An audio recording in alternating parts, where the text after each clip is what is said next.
जय श्री राम। आइए चलते हैं हम आपको फिर प्रभु श्री राम के रामचरितमानस की कथा अरण्य कांड तृतीय सोपान में, जिसको पढ़ने और सुनने मात्र से ही हमारा आपका कल्याण हो जाएगा। हमारी कथा, हमारी वीडियो आपको अच्छी लगे तो वीडियो को लाइक करिए, शेयर करिए, चैनल को सब्सक्राइब करिए, बेल आइकन दबाना न भूलिए, जिससे हमारी कोई भी महत्वपूर्ण धार्मिक वीडियो आप तक शीघ्र पहुंचे। तो देखा जाए तो पिछली कथा में मैं आपको बताया था कि प्रभु श्री राम दाह संस्कार जटायु का करने के पश्चात उसके बाद कबंध को भी मारे, क्योंकि कबंध पूर्व जन्म का देखा जाए तो गंधर्व था और वो अपने असली रूप में आने के बाद माता शबरी के आश्रम का दिशा निर्देश प्रभु को बताए कि प्रभु मैं जब तक अपने असली रूप में नहीं आऊंगा तब तक हमें कुछ स्मरण नहीं हो पाएगा।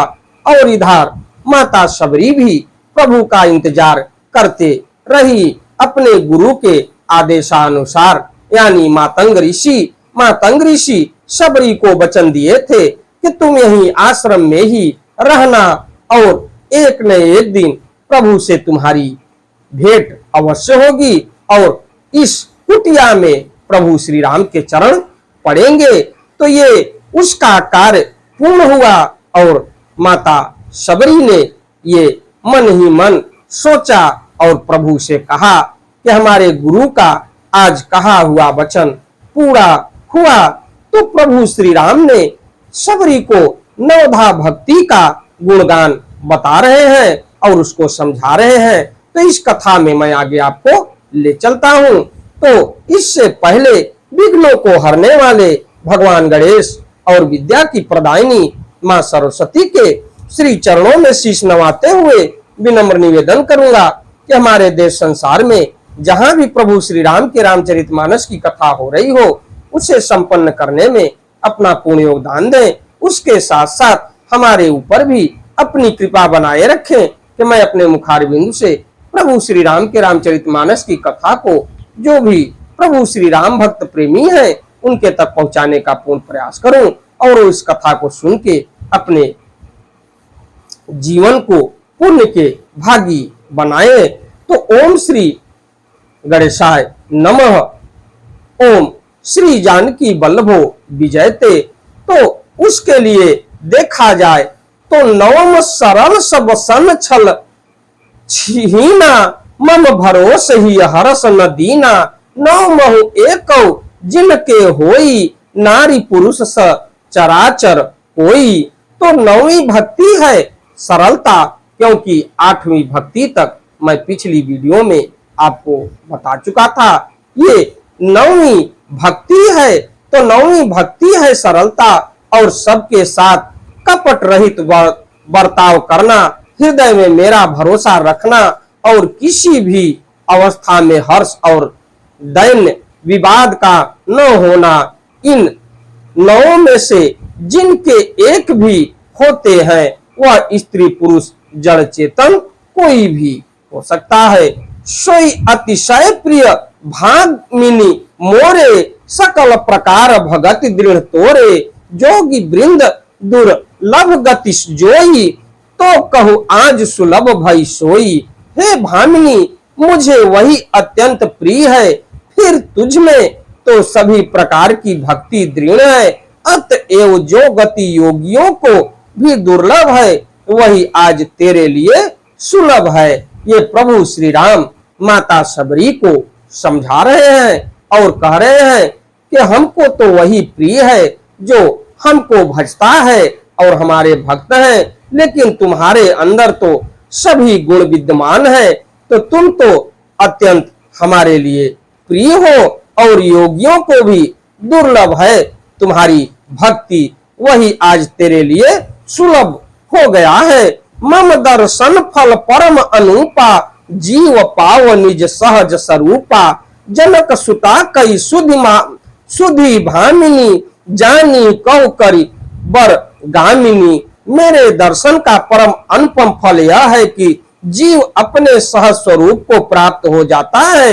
हे भामिनी, अब यदि तू गजगामिनी जानकी की कुछ खबर जानती हो तो बता। ये प्रभु श्री राम सबरी से कह रहे हैं कि अगर जानकी की कुछ खबर मालूम है तुझे तो तू मुझे बता और आगे का रास्ता मैं देखूं।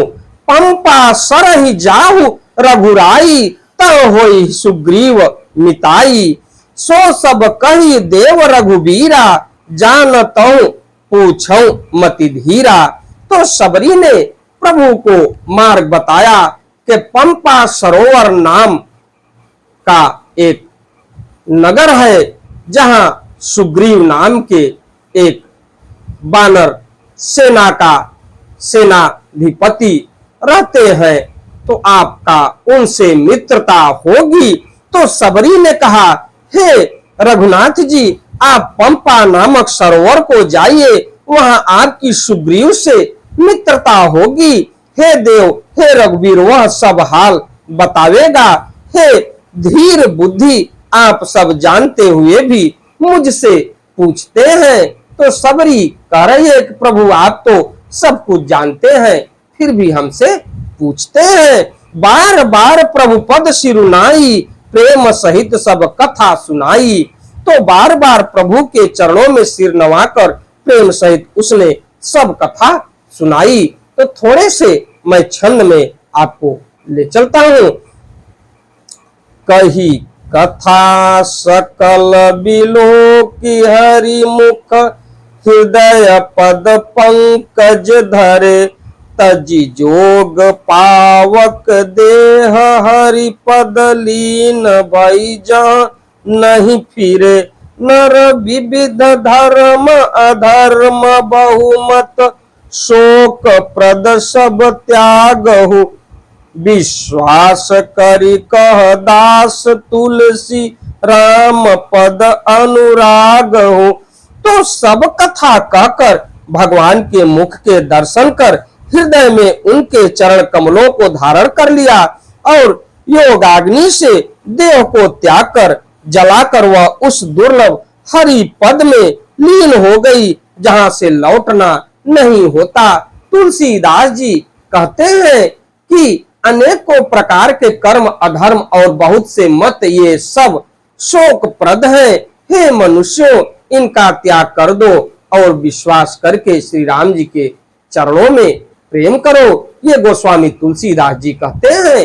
तो इतना मार्ग बताने के बाद सबरी ने भी अपने धाम को प्रस्थान किया और उसके गुरु के वचनों को स्वीकार करते हुए गुरु का वचन उसके सिद्ध हुआ।